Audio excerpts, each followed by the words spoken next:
Now we are ready for the first flight. This button is to arm the drone.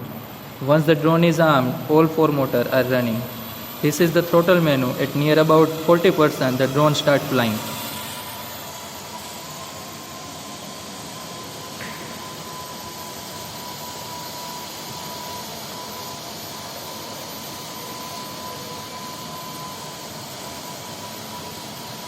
I will show you the controls.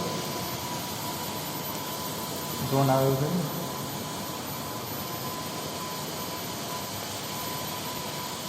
Now I am making your control.